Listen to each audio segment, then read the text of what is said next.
Supreme court को यह अधिकार है, यह अधिकार संविधान ने दिया है कि राष्ट्रपति को भी वो मार्गदर्शन कर सकते हैं। अगर राष्ट्रपति को कैबिनेट मार्गदर्शन कर सकती है, प्रधानमंत्री मार्गदर्शन कर सकते हैं, तो सर्वोच्च न्यायालय क्यों नहीं कर सकते भाई? लेकिन अगर सरकार की चमचेगिरी किसी को करनी है संवैधानिक पद पर बैठे व्यक्ति को, तो उनको कौन रोक है? डेफिनेटली कपिल सिब्बल जी को कानून की और संविधान की जानकारी ज्यादा है। अगर हमको कुछ जानकारी लेनी है तो हम सिब्बल साहब से ही लेते हैं। भाई ये जो है राष्ट्रपति हमारे, ये एक डेकोरेटेड पोस्ट है। जैसे मुंबई में मेयर होता है, उनको कोई अधिकार नहीं है, राज्यपाल को कोई अधिकार नहीं है। राष्ट्रपति तो कैबिनेट के एडवाइस से काम करता है। राष्ट्रपति तो भाषण पढ़ता है, मेरी सरकार, उनकी सरकार नहीं है, वो चुनी हुई सरकार है, वो सिर्फ ठप्पा मारता है। उनको रबर स्टैम्प कहा जाता है ना, और रबर स्टैम्प की उपाधि किसने दी? बीजेपी ने दी है, संघ ने दी है रबर स्टैम्प। जो अगर रबर स्टैम्प को कहा है कि आप आपके पास जो कागज है उसके ऊपर स्टैम्प मारने का काम, रबर स्टैम्प मारने का काम फास्ट कर लीजिए, काम बहुत पेंडिंग है, तो उसमें गलत क्या है?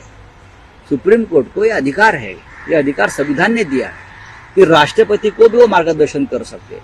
अगर राष्ट्रपति को कैबिनेट मार्गदर्शन कर सकती है, प्रधानमंत्री मार्गदर्शन कर सकते हैं, तो सर्वोच्च न्यायालय क्यों नहीं कर सकते भाई? क्यों नहीं कर सकते? आप आपके पास विधेयक जाएंगे, बिल जाएंगे, कुछ कागज जाएंगे, तो आप महीनों 5-5, 6-6 महीने निर्णय नहीं लेंगे, तो देश कैसा चलेगा? गवर्नर हाउस में तमिलनाडु में क्या हुआ? कैबिनेट ने या विधानसभा में जो विधेयक मंजूर किए, आप उनको भी 4-4, 5-5 महीने क्लियर नहीं करते। सुप्रीम कोर्ट ने कहा है ना ये बात। लेकिन अगर सरकार की चमचेगिरी किसी को करनी है संवैधानिक पद पर बैठे व्यक्ति को, तो उनको कौन रोक सकता है? हम लोग गए थे राष्ट्रपति जी के पास, जब वहां यहाँ के राज्यपाल ने गैर कानूनी काम किया, एक असंवैधानिक सरकार बिठाई, हमारा विधानसभा का स्पीकर का चुनाव तक नहीं होने दिया, ये सब हम हमारी शिकायत लेकर गए, तो क्या किया राष्ट्रपति ने? अब तक निर्णय नहीं हुआ है उसके ऊपर। तो राष्ट्रपति के पास जाना क्यों है भाई? अगर आप निर्णय नहीं ले सकते, आप मोदी जी को पूछेंगे, आप बीजेपी के प्रेसिडेंट से पूछेंगे क्या करना है, तो आपके पास क्यों जाना है? सर्वोच्च न्यायालय ने, सुप्रीम कोर्ट ने तो यही कहा है। हाँ सर, राज्यपाल को जो है लिमिट दी गई है, जो सैलिन ट्वीट किया हुआ है, पर अपने जो राष्ट्रपति थे जो बंगाल में थे, उस वक्त उनकी भी एक मनमानी चालू थी, तो ये कहा कि ये गलत है, ये एक तरीके से हम पे अटैक किया जा रहा है टाइम लिमिट बनाकर।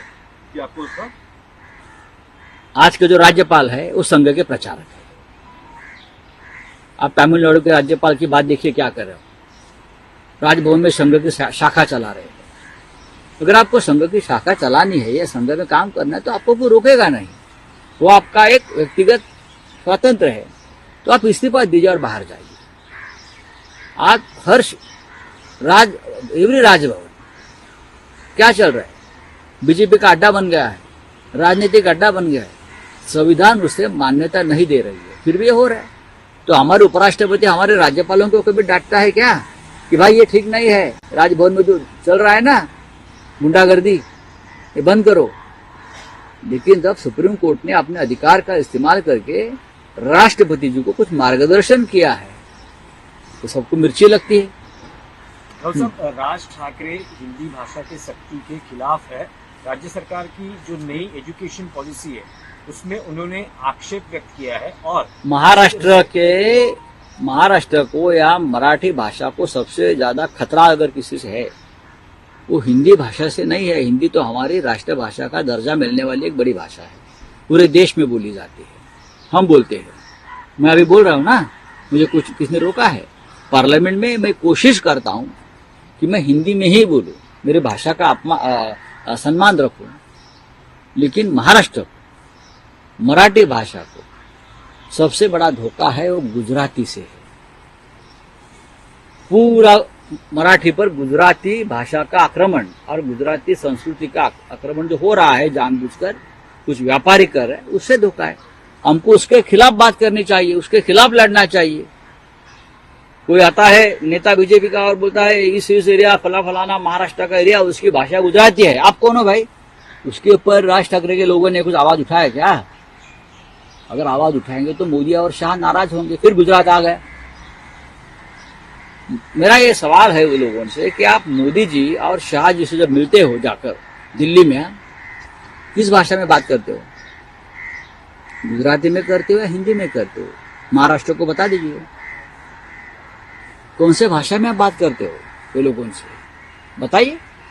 हिंदी में ही करते हो तो हिंदी विरोध क्यों है? हाँ, एजुकेशन सिस्टम में किसी भी भाषा की सख्ती नहीं होनी चाहिए और मातृभाषा जो है हमारी सबसे ऊपर होनी चाहिए। यहाँ इसलिए तो लिंग्विस्टिक स्टेट बने हैं।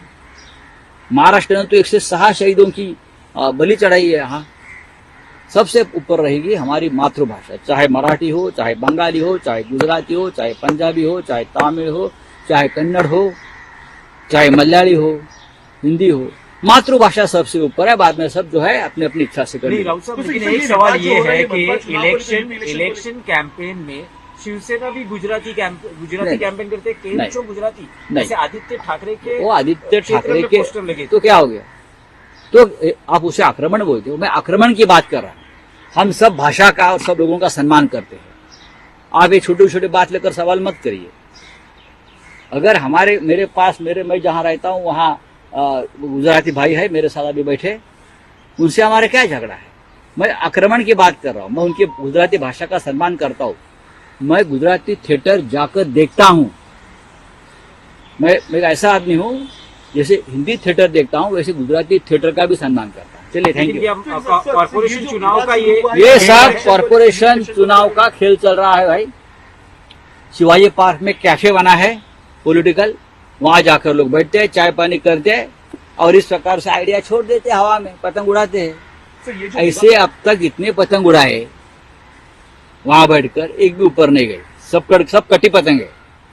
ये जो विवाद जीआर जला गया ये राजनीतिक विवाद है, ये चुनाव के बाद खत्म हो जाएगा। राज ठाकरे ने कौन सा विवाद आगे तक लेके गए मुझे बताइए। अब बैंकों में क्या था, सब मारामारी मालूम है ना।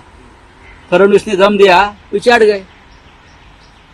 बैंकों में गए थे ना लोग मराठी करके, तो क्या हो गया?